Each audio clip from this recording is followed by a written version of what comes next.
रहे हैं next 9 news. मैं हूं आपके साथ मेघा।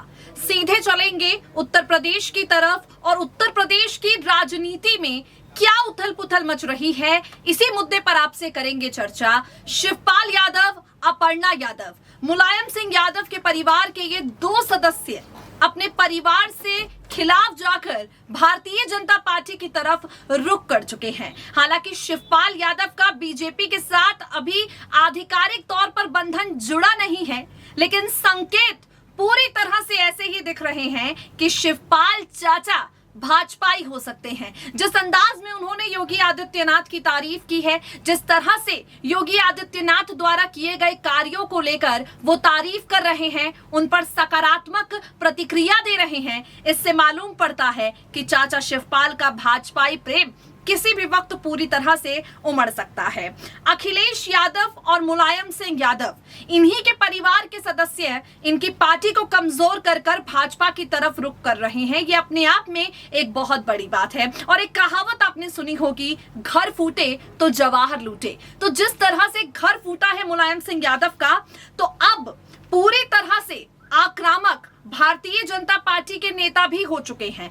केशव प्रसाद मौर्य का यहां पर हम आपसे जिक्र कर रहे हैं। सिराथू सीट से हार के बावजूद केशव प्रसाद मौर्य को उप मुख्यमंत्री बनाया गया और एक बार फिर से उन पर योगी आदित्यनाथ ने विश्वास जताया। केशव प्रसाद मौर्य पिछड़ों का एक बहुत बड़ा चेहरा है और इसी के चलते इस बार भी उन्हें डिप्टी सीएम योगी सरकार में बनाया गया है। अब केशव प्रसाद मौर्य जब जनता के बीच जा रहे हैं, बीते दिनों वो आगरा भी पहुंचे, जनता के बीच जाकर न सिर्फ योगी आदित्यनाथ द्वारा तैयार किए गई नीतियों को लेकर वो तारीफ कर रहे हैं, न सिर्फ योगी आदित्यनाथ की तारीफ कर रहे हैं, प्रधानमंत्री नरेंद्र मोदी की तारीफ कर रहे हैं और साथ ही कटाक्ष करने का एक भी मौका नहीं छोड़ रहे हैं। बीते दिनों भ्रष्टाचार और घोटालों को लेकर अखिलेश यादव पर उन्होंने आरोप लगाया। भ्रष्टाचार और घोटालों को लेकर अखिलेश यादव के प्रति वो आक्रामक होते हुए नजर आए और एक बार फिर से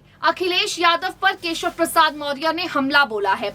इस बार उप मुख्यमंत्री क्या कुछ कहते हैं, उप मुख्यमंत्री के तीखे हमले कैसे अखिलेश यादव के लिए एक बड़ी परेशानी खड़ी कर सकते हैं, ये तमाम जानकारियां हम आपको देंगे अपनी बेहद खास रिपोर्ट में। देखिए जरा। अपर्णा यादव और अपने चाचा शिवपाल यादव की बगावत से जूझ रहे अखिलेश यादव पर उत्तर प्रदेश के उप मुख्यमंत्री केशव मौर्य ने निशाना साधा है। देश में 2 लोकसभा और 2 विधानसभा सीटों पर हुए उपचुनाव के परिणामों को लेकर जहां एक तरफ पूर्व मुख्यमंत्री अखिलेश यादव भाजपा पर तंज कस रहे थे, उपचुनावों में भाजपा की हार को लेकर अखिलेश ने कहा कि पार्टी को एक भी सीट पर जीत हासिल नहीं हुई।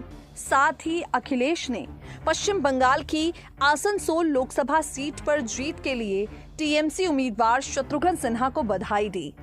अखिलेश के ये तंज डिप्टी सीएम केशव प्रसाद मौर्य को रास नहीं आए। अखिलेश के ट्वीट्स पर निशाना साधते हुए केशव प्रसाद मौर्य ने कहा, एमएलसी चुनाव में अखिलेश को जो घाव लगे हैं, उन्हें कम करने की कोशिश में वो उपचुनाव के परिणामों की बात कर रहे हैं। केशव मौर्य ने कहा, पूर्व सीएम खिसियानी बिल्ली खंबा नोचे वाली कहावत को सही साबित कर रहे हैं। अखिलेश जी को विधान परिषद चुनाव में जो घाव लगा है, वो उसको सहलाने की कोशिश कर रहे हैं। पहले अखिलेश जी बताएं कि वो एमएलसी चुनावों में कितनी सीटें जीते। पश्चिम बंगाल की बात ना करें, वो यूपी की बात करें और उत्तर प्रदेश में जनता ने और जनता के द्वारा चुने गए जनप्रतिनिधियों जहां वोट डालने का अधिकार होता है, उन्होंने सपा को धूल चटा दी, भाजपा को 33 सीटों पर जिता दिया। इसके बाद जो घाव अखिलेश को लगा है, वो उसे भरने की कोशिश कर रहे हैं। आपको बता दें, सीधे तौर पर यहाँ केशव प्रसाद मौर्य अखिलेश यादव द्वारा कसे गए तंजों को लेकर कह रहे हैं कि अखिलेश यादव सिर्फ और सिर्फ अपनी हार का दुख भुलाने के लिए भाजपा पर निशाना साध रहे हैं। आपको बता दें, बीते दिनों केशव प्रसाद मौर्य ने योगी सरकार के ऐलान और योगी सरकार की नीतियों को लेकर भी अखिलेश पर निशाना साधते हुए कहा था कि यदि सपा की सरकार होती तो जनता तक योजनाओं का लाभ कभी पहुंचता ही नहीं।